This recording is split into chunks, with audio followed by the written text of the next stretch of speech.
ternyata dengan syarhus sadar yang Allah berikan kepada Nabi Muhammad, akhirnya Nabi jadi berlapang dada terhadap gangguan-gangguan orang sekelilingnya, termasuk Abu Lahab, Abu Jahal. Abu Jahal itu memfitnah Nabi itu udah habis-habisan. Termasuk nanti Suhail, seorang laki-laki Mekah yang dia itu bisa dibilang kayak wartawan dan juga penulis. Dia mengubah opini publik dari yang mereka respect kepada Nabi Muhammad jadi malah jadi benci, hatersnya Nabi Muhammad. Gara-gara apa?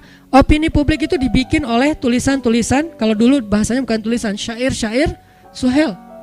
Dan Nabi menghadapi orang kayak gitu, sehingga kadang-kadang Nabi sedih tapi tidak sempit dada. Arti sempit dada sampai Nabi meninggalkan mereka enggak. Kalau hijrah itu karena perintah Allah, bukan inisiatif Nabi Muhammad. Buktinya Nabi berhijrah sampai turun perintah dari Allah, bukan kalau inisiatif mungkin Nabi udah hijrah duluan ke Habasyah, tapi tidak. Ke Habasyah itu bukan hijrah lari dari suatu kondisi, karena yang hijrah ke Habasyah itu bukan sahabat yang lemah, teman-teman. Yang hijrah ke Habasyah itu Utsman, Ja'far. Kalau kita lihat kedudukannya di Mekah sebetulnya nggak terancam. Utsman keluarganya kuat, nggak ada yang berani ngancam Utsman. Ja'far keluarganya juga kuat, kabilahnya kuat, nggak ada yang ngancam Ja'far. Utsman dan Ja'far ini tidak dalam kondisi tertekan sehingga hijrah ke Habasyah. Terus kenapa hijrah ke Habasyah? Membangun network, membangun hubungan keluar dari Mekah supaya nanti Islam ini bisa berkembang, ekspansi. Kalau mau dibilang lari dari kota Mekah, harusnya hijrah itu orang Habasyah sendiri dong. Bilal, kan itu aslinya orang Habasyah ya. Kenapa nggak pulang kampung aja? Toh dia di Mekah dalam keadaan dizolimi, lemah, nggak punya siapa-siapa. Kalau seandainya hijrah ke Habasyah misinya adalah lari dari siksaan orang Mekah, harusnya yang pertama hijrah itu Bilal, bukan Utsman dan Ja'far. Jadi Nabi tidak hijrah ke Madinah kecuali karena perintah Allah, bukan karena sempit dadanya. Jadi ketika Nabi dibedah 2 kali, akhirnya dada Nabi itu muat untuk kesalahan-kesalahan orang yang menzalimi beliau, yang ngerecokin beliau, sedangkan beliau tidak merasa berat dengan hal itu.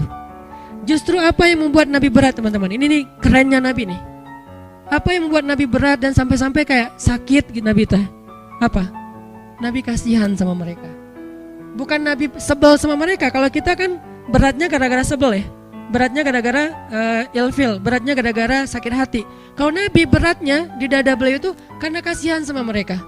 Ada seorang laki-laki Yahudi meninggal, jenazahnya diarak gitu, ditandu mau dikuburin, Nabi nangis. Kenapa? Kasihan, dia belum sempat beriman tapi sudah meninggal, sehingga nasibnya nanti di akhirat dalam keadaan terancam. Nabi sedih atas dia, bukan sedih atas diri sendiri. Sehingga ayatnya di dalam surat Al-Kahfi itu saya lupa di halaman kedua, hampir-hampir kamu mencelakai dirimu sendiri gara-gara mereka tidak beriman. Ada yang ingat ayatnya? Bagaimana? Nah, wala'allaka bakhi'un nafsak ala atharihim illam yu'minu bihadzal hadithi asafa. Hampir-hampir kamu mencelakakan diri kamu sendiri gara-gara mereka tidak beriman terhadap risalah yang kamu bawa. Barakallahu fiik. Ini artinya teman-teman, dada Nabi itu terasa berat bukan karena kejahatan orang kepada beliau, tapi justru karena kebaikan beliau ke orang lain. Kayak kita punya teman, kita sedih untuk dia. Orang nanya, kamu kenapa sih kalau ketemu dia kamu kayak kerung gitu, kok nggak bisa senyum? Kamu sebel ya sama dia gara-gara sikap dia yang dulu, gara-gara dia nikung kamu misalnya. Ternyata bukan, justru kita sedih. Kenapa? Soalnya dia hampir cerai sama istrinya. Jadi kita sedih, kan orang baik banget ya, ditikung, terus orang yang nikung ini hampir cerai, dia sedih. Jangan dong, jangan cerai dong, kamu pertahankan. Kan dia itu amanah dari Allah, anugerah. Banyak dulu loh orang ngejar-ngejar dia, terus kamu dapat, kamu pertahankan, jangan cerai ya. Kita nggak bilang udah ceraiin aja, emang kalian nggak cocok dari awal juga, terus kita tungguin. Nggak kayak gitu. Kan Nabi gitu banget ya. Nabi senang kepada siapa sahabatnya? Zainab bintu Jahsy. Tapi Allah mentakdirkan Zainab nikahnya sama Zaid bin Harithah, malah anak angkatnya Nabi. Sehingga Nabi pas disuruh ngelamar Zainab buat Zaid, ya ngelamar sih ya gitulah, pokoknya ngelamar aja ya. Tapi setelah itu Nabi ngerasa, oh ya udah berarti takdirnya buat Zaid. Nah, setahun kemudian Zaid datang kepada Nabi minta nasihat karena mau menceraikan Zainab. Allah kasih bocoran, nanti kalau Zaid datang, dia minta nasihat tentang istrinya, bilang ceraikan istrimu. Itu Allah yang ngasih ilham. Pas Zaid datang, Nabi bilang apa? Amsik zaujatak, tahan istri kamu, jangan diceraikan. Coba kurang baik apa Nabi coba? Allah udah ngerestuin, suruh cerai aja nggak apa-apa, nanti habis itu kamu nikahin Zainab. Kan Nabi sama Zainab udah serak dari awal juga, karena Zainab ini perempuan yang soleha, baik. Sehingga Nabi siapa sih yang nggak tertarik dengan seorang perempuan yang hebat gitu. Sekedar respect, sekedar takjub gitu. Ya, Nabi punya perasaan respect kepada Zainab. Tapi Nabi tidak mengikuti perasaannya kalau tidak karena perintah Allah. Nah, tiba-tiba nikah sama Zaid, anak angkat Nabi. Ya udah jadian sama Zaid, nggak diingat-ingat lagi. Setahun kemudian Zaid datang, Rasul, kayaknya saya nggak cocok sama Zainab. Gimana kalau saya menceraikan, boleh nggak ya Rasul? Kata Allah sebelum Zaid datang, nanti kalau dia tanya gitu bilang ceraiin aja ya. Kata Nabi, jangan, tahan istrimu, coba gimana? Saking baiknya Rasulullah SAW, itu lapang dadanya Nabi ya. Tapi qadarullah, namanya Allah tentukan mereka emang bertahannya cuma setahun. Pulang-pulang walaupun Nabi bilang tahan istrimu, Zaid menceraikan juga Zainab. Setelah menceraikan Zainab, masa idahnya beres, Allah bilang datanglah kepada Zainab, lamar dia untukmu. Nabi berat. Kenapa? Gak enak sama Zaid. Coba. Padahal kan udah gak ada hubungan, tapi tetap gak enak sama Zaid. Masa Zaid cerai terus langsung saya nyamber gitu kan ya, kayak nampung banget gitu, ditunggu-tunggu banget. Jangan-jangan selama ini Zaid nggak berkah tuh gara-gara doanya, mungkin ya Allah mudah-mudahan nggak harmonis, cepet cerai atau apa kan, jadi kayak nggak enak gitu kan. Jadi Nabi itu orangnya rafah banget, jaga perasaan orang banget, nggak enakan banget. Kenapa? Syarhus sadar. Beliau lebih mending beliaunya yang dibikin nggak nyaman daripada bikin orang lain nggak nyaman. Itu Nabi banget tuh. Beliau lebih memilih biar saya aja deh yang repot, yang jadi riwah, tapi jangan ngerewahin orang lain. Itu Nabi banget tuh.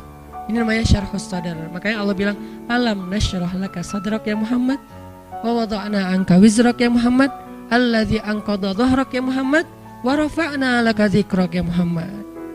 Kemudian Allah bilang, fa inna ma'al usri yusra, inna ma'al usri yusra. Itu motivasi. Udah tenang aja di balik kesulitan, bersama kesulitan ada kemudahan, bersama kesulitan ada. Artinya itu satu paket, nggak usah dipisahin.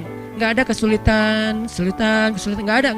Yang ada kesulitan, kemudahan, satu paket. Ma'iyah, kebersamaan, nggak bisa dipisahin. Bukan setelah kesulitan, kemudahan, bukan, bersama. Arti bersama memang datang berbarengan. Berbarengan Ustaz, kok saya nggak ngerasain? Nah ini nih, bersama dengan kesulitan ada kemudahan, itu datangnya bersamaan teman-teman. Bukti bersamaannya apa? Kadang-kadang kalau misalnya kita lagi ada kesulitan, jadi mudah tahajud, ya kan? Jadi mudah ke masjid. Bukankah itu kemudahan? Adakah yang lebih berharga daripada Allah kasih nikmat hidayah dan ibadah, nikmat taqarrub kepada Allah, nikmat lebih dekat kepada Allah? Emangnya ada yang lebih berharga dari itu? Kita aja yang kadang-kadang gak fair, menghargai ini lebih daripada yang itu. Padahal itu lebih berharga. Allah ambil kita nikmat misalnya tadi habis diputusin, kan itu berat ya, langsung sempit dadanya. Tiba-tiba lapang dengan, ya Allah dia gitu banget sama saya. Apa yang kurang dari saya tuh udah habis-habisan loh ya Allah untuk dia, modal tuh udah habis semuanya, motor udah dijual,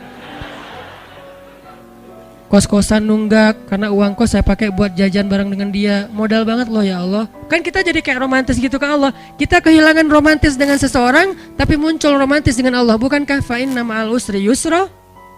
Dan itu yang paling sering. Belum lagi nanti setelah itu, setelah romantisme Allah, Allah kasih hadiah-hadiah, Allah kasih kejutan-kejutan dan seterusnya. Jadi Allah kayak ngemotivasi Nabi Muhammad SAW.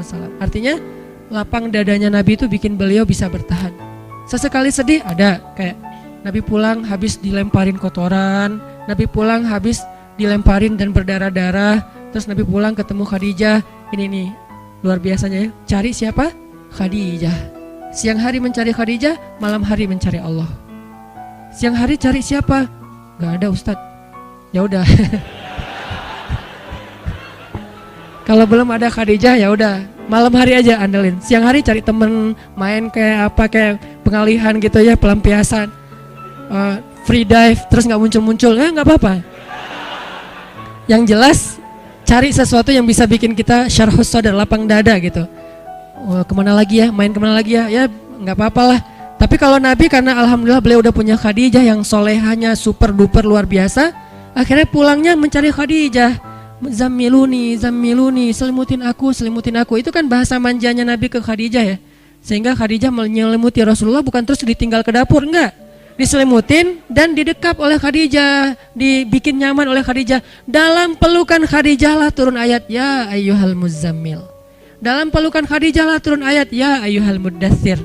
Di dalam pelukan seorang perempuan yang soleha yang luar biasa. Satu di antara 4 perempuan yang sempurna di muka bumi. Nah, baru Allah suruh bangun. Ya ayyuhal muzammil kum. Kumil laila illa qalila. Kumil lail. Bangunlah di malam hari. Curhat, ada apa hambaku? Jadi pertama curhatnya kepada istrinya. Karena kenapa? Baru pulang langsung Khadijah zammiluni, Khadijah zammiluni. Dipeluk oleh Khadijah, diselimutin oleh Khadijah. Terus Nabi cerita apa yang terjadi di luar. Kemudian Khadijah memotivasi Nabi, menenangkan Nabi. Nabi tertidur, ya ayyuhal muzammil, kumil laila illa qalila, nisfahu aw inqus minhu qalila, aw zid alaihi waratil qur'ana tirtila. Dan seterusnya, inna nasyi'atal lail hiya asyaddu wat'an wa aqwamu qila. Intinya adalah Nabi pernah ngerasa sedih ya, tapi nggak sampai buat dada beliau sesek, nggak. Langsung Allah tenangkan. Gimana? Ternyata salah satu syarat syarhus sadar menikah. Salah satu cara mendapatkan syarhus sadar adalah menikah. Jadi kalau kita pengen lapang dada dari semua masalah di luar, nikahlah. Ustadz, justru dada saya sempit gara-gara nikah nih Ustadz. Wah, susah nyari jawabannya nih kalau kayak gini. Kalau sempit gara-gara nikah gimana Ustadz? Ya udah, cara yang kedua, laila illa qalila. Bangun malam-malam, mau setengah malam, mau kurang dari itu sedikit, mau lebih dari itu sedikit. Ini keleluasaan dari Allah, kelonggaran, terserah deh. Dan Ustadz, saya kalau bangun malam gak tahu baca apa. Waratil Quran. Terus kata Allah, faqra'u ma tayassar. Baca aja yang paling mudah-mudah yang kamu bisa. Yang mudah itu lagi Ustadz. Gak apa-apa, Allah gak pernah bosan kok dengan ayatnya. Kita doang yang bosan. Kita emang orangnya membosankan sih. Mungkin suara kita yang membosankan, bacaan kita yang membosankan, bukan ayatnya ya. Kadang-kadang ayat yang sama dibaca oleh orang lain jadi gak bosan kan ya. Misalnya Al-Fatihah atau Qul Huwallahu ahad. Qul Huwallahu ahad, Allahus samad. Bosan kan? Datang yang lain, Qul Huwallahu ahad, kok enakan ya. Nah, berarti bukan ayatnya nih, vokalnya nih yang ngebosanin nih. Termasuk surat-surat yang lain, Al-Fatihah, Al-Kafirun atau apalah. Jadi enggak, insya Allah enggak lah. Walaupun agak-agak trauma juga kan diimamin dengan bacaan Al-Kafirun karena enggak beres-beres, muter. Ini kenapa Al-Kafirun rasa 1 juz ya? Suratnya Al-Kafirun rasanya Al-Baqarah. Panjang banget enggak beres-beres. Artinya teman-teman, cara kedua ternyata buat ini agak-agak acak ya. Nanti disusun sendiri di rumah, hasil obrolan malam ini yang enggak jelas. Cara yang kedua biar dapat syarhus sadar, qumil laila illa qalila. Bangun malam, curhat sama Allah, bilang ke Allah masalah kita apa. Bilang dengan bahasa lugas nggak apa-apa, dengan bahasa kita romantisan ke Allah itu nggak usah resmi amat. Ya Allah, sesungguhnya apa ya Allah? Saya nggak bisa ngomong gitu, pakai lah gitu ngomong ke Allah. Udah, ya Allah sebisanya saya aja lah ya. Kan santai lah ya, nggak usah terlalu berat gitu, kecuali kita penyair lah ya. Duhai Allah, kan kadang-kadang motivator, seorang yang muhasabah kan doanya kayak syair banget ya. Ustadz Allah pengen bisa doa kayak Arifin Ilham, tapi pas dibikin-bikin, dijiga-jiga nggak bisa juga ya Allah. Ya udah deh, pengen kayak Agim gitu, kalau doa itu kayaknya romantis banget sama Allah, tapi nggak bisa. Ya udah deh, secapruknya saya aja ya Allah ya gitu. Nggak apa-apa, yang penting kita bukan maksud nggak sopan, emang bisanya gitu. Kita cuma bisa, ya Allah, ya gitu deh pokoknya. Nggak tahu mau ngomong apa, saya ini lagi nggak enak gitu ya Allah. Soalnya dia bisa-bisanya ya mengabaikan semua kebaikan saya. Curhat gitu ke Allah. Nabi Zakaria kan curhat. Gimana doa Nabi Zakaria? Rabbi wahanal azmu minni washta'ala ar-ra'su syaiba walam akum bidu'aika rabbi syaqiyya wa inni khiftul mawali min wara'i wa kanat imra'ati akiran. Syair juga sih ya. Nabi soalnya pinter. Akiran fahabli min ladunka waliyya yarithuni wa yarithu min ali yaqub waj'alhu rabbi radiyya. Kok indah banget ya doanya. Makanya saya senang Maryam tuh, surat Maryam tuh gara-gara doanya Nabi Zakaria.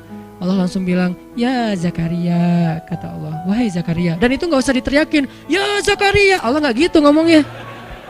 Ini tergantung nada khatib ya. Kadang-kadang ada khatib saking semangatnya semuanya nadanya tinggi. Ya Zakaria ini apa misalnya ya Zakaria. Gimana sih ayatnya jadi lupa. Ya saya ingat ya gitu deh. Surat yang paling sering dibaca malah lupa. Nah, artinya Allah tuh mereplay, langsung ngerespon, langsung typing doa-doa Nabi Zakaria. Jadi kalau kita pengen syarhus sadar, minta ke Allah. Terutama di sepertiga malam terakhir. Cara yang lain, pas lagi ada masa, saat itu juga doa, Rabbi syrah li sadri. Gak apa-apa segitu doang. Ustadz doanya kok dipotong karena butuhnya itu. Mau diutuhin gak masalah. Cuman kalau misalnya kita pengen diulang-ulang, Rabbi syrah li sadri. Istri ngomel terus, Rabbi syrah li sadri. Rabbi syrah li sadri. Kamu ngapain sih komat kamit? Rabbi syrah li sadri mah. Oh, kok doanya buat diri sendiri aja? Mama enggak? Oh mama mau dong Ci. Rabbi syrah sadraha. Ya Allah lapangkan dada dia. Kamu nuduh aku sempit dada? Loh salah aku apa mah? Ya kamu emang salah dari dulu juga dari awal. Oh iya mah. Terus maunya mama apa? Ya gitu deh. Rahasia. Biasanya ada maunya tapi nggak usah dijelasin di sini, disensor. Bahaya, kasihan. Jadi teman-teman kayak tadi ada teman kita lagi ngomel, orang lagi debat di sosmed, pasangan kita lagi mungkin nggak nyaman segala macam perlakuan orang ke kita. Rabbi syrah li sadri, Rabbi syrah li sadri. Minta sama Allah kayak Nabi Musa meminta kepada Allah. Sehingga ketika Nabi Musa ketemu Fir'aun, Nabi Musa bicaranya enak gitu. Terus kata Allah, idhaba ila Fir'aun faqula lahu qawlan layyinan. Pergilah kepada Firaun, ucapkanlah kepada Firaun itu ucapan yang baik, yang lembut, layyinan. Gimana coba mau ngomong ke orang yang paling dibenci dengan bahasa yang layyin, yang lembut? Itu susah loh. Emang Musa benci sama Firaun? Benci banget. Kenapa benci? Karena Firaun itu membunuh ribuan anak bayi Bani Israel bertahun-tahun, lebih dari 10 tahun. Anak bayi itu baru lahir, langsung diambil, dipenggal kepalanya, dipatahin lehernya, dibenamkan di dalam padang pasir, ditaruh ke sungai Nil, dimakan sama kuda Nil. Dikasih makan untuk hewan-hewan peliharaan Firaun kayak singa, harimau, hidup-hidup loh. Dan itu di depan orang tuanya, dibakar hidup-hidup segala macam. Jahatnya Firaun itu luar biasa sehingga Musa yang merasa kaumnya selama ini dizolimin terus-terusan oleh Firaun, termasuk dia dan keluarganya, itu sangat marah kepada Firaun. Tapi kata Allah, qula lahu qawlan layyinan. Kalau kamu ketemu dia, ucapin yang lembut-lembut ya. Sehingga akhirnya Musa datang kepada Firaun, dakwahnya lembut. Sampai ketika Firaun mulai agak-agak sok debat gini, gimana menurut kamu tentang penduduk yang negeri-negeri yang sebelumnya? Musa nggak tahu karena belum pernah baca sejarah tentang penduduk negeri-negeri yang sebelumnya. Kata Musa, itu urusan Allah, saya nggak tahu kecuali apa Allah yang firmankan ke saya. Wah kamu Musa nggak bisa ini, nggak bisa itu. Firaun sombong. Musa tetap sabar, nggak langsung marah karena Musa itu aslinya sangat tegas, sangat orangnya kan nggak bisa. Beda gaya nih. Musa dan Harun tuh dua orang yang berbeda gaya, sama seperti Yahya dan Isa. Musa itu mirip Isa, Harun itu mirip Yahya. Harun itu kalau ngadapin orang lagi marah-marah didiemin dulu, terus dikasih tahu. Musa lagi marah-marah dimarahin balik. Itu Musa. Makanya Musa ketika pulang 40 hari lagi mendapatkan wahyu, ngelihat kaumnya sudah syirik, apa yang dilakukan Musa? Dia pegang jenggot kakaknya Harun, dibanting sama Musa. Tarik gini. Kenapa kamu biarkan mereka syirik? Kan saya sudah serahin mereka jadi tanggung jawab kamu. Apa kata Harun? Saudaraku, jangan engkau tarik jenggotku. Coba. Kan ayatnya gitu kan? Menunjukkan Musa itu orangnya tegas dan gak ada basa-basi Musa. Kalau Harun, dia menjelaskan dulu, memahamkan dulu. Beda gaya nih dan saling membantu dalam dakwah. Sehingga kadang-kadang ada ustadz yang tipenya ya strike gitu. Ada ustadz yang ya udah diolok dulu, ya udah nggak apa-apa. Ada yang kayak gitu kan ya? Ayah dan ibu juga kayak gitu, anaknya dimarahin oleh ayahnya, ibunya bilang ya udah besok diperbaiki ya gitu kan, selalu ada penyeimbang kan. Musa dan Harun tuh gitu banget teman-teman. Akhirnya Musa mengumpulkan kaumnya semuanya, dimarahin satu-satu dan disuruh untuk bertaubat dengan cara yang sangat-sangat berat. Ketika mereka syirik, Harun mengatakan, wahai kaumku, bukankah Musa baru saja meninggalkan kalian beberapa hari yang lalu? Artinya dakwahnya belum hilang dari ingatan kalian. Kenapa kalian sudah kufur? Bukankah Allah baru saja menyelamatkan kalian dari tenggelamnya di Laut Merah? Kenapa kalian sekarang sudah kufur kepada Allah? Difahamkan, diingatkan oleh Harun. Kalau Musa, sini kalian semuanya, udah bunuh diri, gitu. Ngeri banget kan ya. Ini beda gaya nih Musa dan Harun. Tapi setelah Allah lapangkan dadanya, Musa gak gitu ke Firaun. Firaun marah-marah, Musa diamin dulu. Apa Musa takut? Enggak, bukan tipe Musa yang penakut. Orang dia dorong, gak ada orang, cuman toel doang mati kan ya. Lo Firaun masih ingat gak 15 tahun yang lalu? Apaan? Gua toel orang mati, lo mau digituin? Kan bisa aja. Apaan sih lo? Firaun digituin doang, Firaun mati kan. Sejarahnya nanti di Al-Quran jadi beda lagi kan. Firaun mati di toel Musa kan enggak ya. Nah kenapa gak ada adegan itu? Karena Musa gak marah. Musa berlapang dada. Ini pentingnya lapang dada. Sampai bisa ngadapin Fir'aun. Fir. Sampai bisa ngadapin Fir'aun. Nah Nabi Muhammad juga kayak gitu. Gara-gara udah Allah lapangkan dada, alam nasyrah laka sadrak. Akhirnya ujian-ujian yang dihadapi Nabi Muhammad, beliau hadapi dengan lapang dada. Salah satu yang terberat, suatu saat Bilal pernah nanya kepada Rasulullah SAW. Bilal apa Abu Hurairah kalau nggak salah. Di tafsir Al-Insyirah, kata Abu Hurairah, ya Rasulullah, pernah nggak engkau melalui, Aisyah nanya, ya Rasulullah, pernah nggak engkau melalui satu hari yang paling berat dalam hidupmu? Kapan? Aisyah nanya, kapan sih hari yang paling berat buat Nabi dalam hidupnya?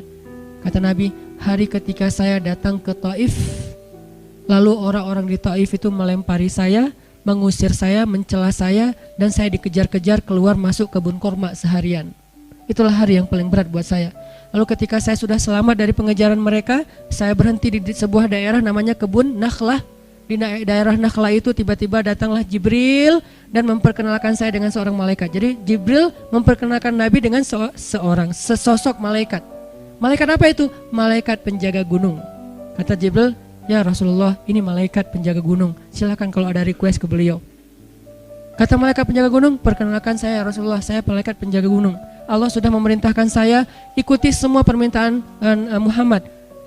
Ya Rasulullah, kami sudah melihat bagaimana mereka memperlakukan engkau. Jika engkau mau, saya akan ambil 2 gunung ini, saya benturkan di kepala mereka.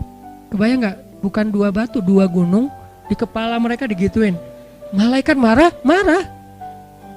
Emang malaikat bisa marah? Bisa marah, bisa cinta, bisa marah, bisa kasihan. Malaikat, tapi tidaklah mereka marah kecuali karena Allah. Jadi mereka gak bermaksiat. Kalau engkau mau ya Rasul, saya ambil 2 gunung batu itu, saya benturkan sampai jadi hancur lebur di kepala mereka. Kata Rasulullah, jangan. Saya berharap kalau mereka tidak menerima nikmat hidayah ini, nanti dari tulang sulbi mereka akan muncul anak-anak yang akan menerima dan memperjuangkan hidayah ini. Kata Nabi Muhammad kepada Aisyah. Lalu kata Aisyah apa? Saya tidak pernah melihat ada orang yang lebih lapang dada daripada Rasulullah SAW.